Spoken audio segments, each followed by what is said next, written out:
Tidak bisa disangkal saat ini sudah terjadi krisis pangan di berbagai wilayah dunia. Kali ini, masalah kekurangan pangan ini menjadi masalah serius karena dunia dipukul dari dua arah. Pertama dipukul oleh climate change, yang kedua dipukul oleh Rusia. Rusia menggunakan pangan sebagai senjata. Selain perang militer yang terjadi saat ini, juga terjadi perang ekonomi di mana Rusia diberikan sanksi ekonomi serta diembargo. Kemudian perang keuangan dengan cara bayar rubel berbasis emas. Dan sekarang Rusia menggunakan pangan sebagai senjata perang. Memang beda perang melawan negara berdaulat dibanding dengan berperang melawan negara yang belum berdaulat di mana pemimpinnya pada belum memahami geopolitik dunia plus belum menjalankan peran geostrategi negaranya secara mumpuni. Sahabat semua, video narasi kali ini didukung oleh ATM Dinaran, di mana rupiah Anda di Dinaran bisa menggunakan ATM untuk bertransaksi, di mana nilai rupiah Anda setara dengan nilai emas Anda. Dengan ATM tersebut, rupiah Anda bisa ditarik tunai di ATM GPN dimanapun dan digunakan sebagai alat bayar edisi dengan minimum rupiah senilai 3 gram. Maka ATM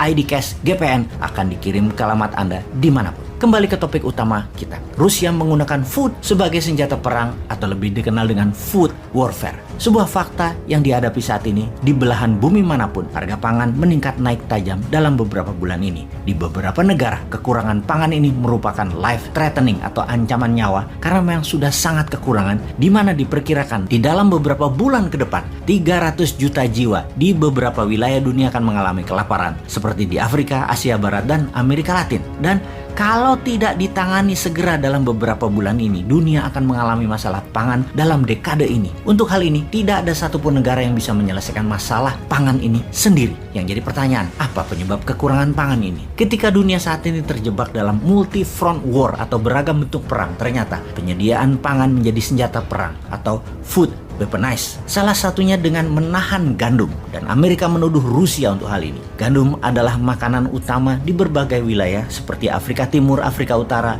Asia Barat, Eropa, dan Amerika tentunya. Biden kemudian menuduh Putin untuk memenangkan perang. Putin membuat dunia kelaparan. Antony Blinken, Menteri Luar Negeri Amerika di PBB, mengatakan perbuatan Rusia menyerang dengan menahan ketersediaan gandum dan grain memukul pangan dunia hingga minus 10% pengaruhnya dan membuat naik harga pangan dunia hingga 15% dalam waktu 3 bulan ini saja. Juga akan membuat 300 juta manusia kekurangan pangan di dunia akibat langsung sebagai sandera perang Rusia di Ukraina ini. Setidaknya saat ini 40 juta warga Ukraina sudah kelaparan. Jadi bagaimana sih cara militer Rusia memainkan food supply dunia ini? Salah satunya adalah menahan persediaan pangan di pelabuhan Rusia dan Ukraina. Tinggal Odessa, kota pelabuhan yang belum ditaklukkan. Mariupol sudah berhenti operasi pelabuhannya. Kemudian membom seluruh jalan darat yang terkoneksi dari dan ke Ukraina. Rusia menarget 40 juta warga Ukraina kelaparan, di mana negara tetangga plus NATO terpaksa menyediakan pangan yang saat ini tidak ada stoknya. Ada lebih 28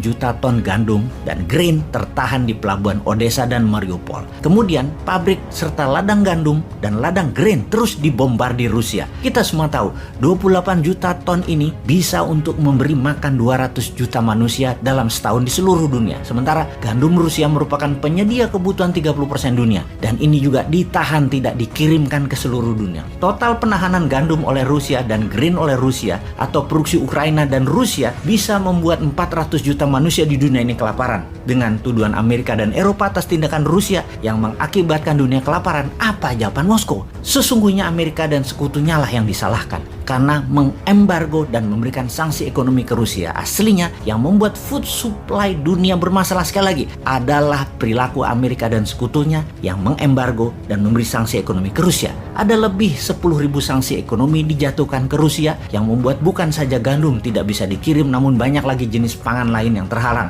terdisrupsi ketersediaannya dan distribusinya. Ukraina Rusia penghasil biji-bijian, gandum, jagung, dan minyak bunga matahari yang sangat mempengaruhi dunia. Ketika Guterres, Sekjen PBB, minta Rusia melepas produk-produk tadi, Rusia minta sanksi ekonomi ke Rusia juga dicabut. Sebuah tawar-menawar yang setara dan kejam tentunya. Itulah tindakan negara berdaulat, tidak bisa ditawar dalam arti sebenarnya. Medvedev, wakil Rusia di PBB yang juga mantan presiden Rusia, mengatakan nggak adil kalau kalian mengsanksi ekonomi rakyat Rusia tetapi kalian minta lepas merampas pangan untuk kepentingan kalian. Itu tindakan dan permintaan yang aneh. We are not idiot. Kalimat "kami bukan orang bodoh" merupakan ucapan tantangan kepada sekutu dan kepada NATO. Semua ini membuat jutaan manusia beresiko maut. Seharusnya food bukanlah senjata untuk membunuh manusia dan bukanlah senjata untuk jadi alat tawar dalam perang. Namun itulah yang terjadi saat ini. Disinilah pemimpin kelas dunia harusnya hadir, menyelamatkan pangan dunia. Karena mungkin kalau pemimpin memahami arti geopolitik dalam perang pangan ini dan kekurangan pangan ini, Indonesia sebagai negara bermatahari 100% dalam setahunnya di wilayahnya, dan juga wilayahnya mengandung air tawar lebih dari 90%, pupuk organik dari tumpahan Gunung Merapi,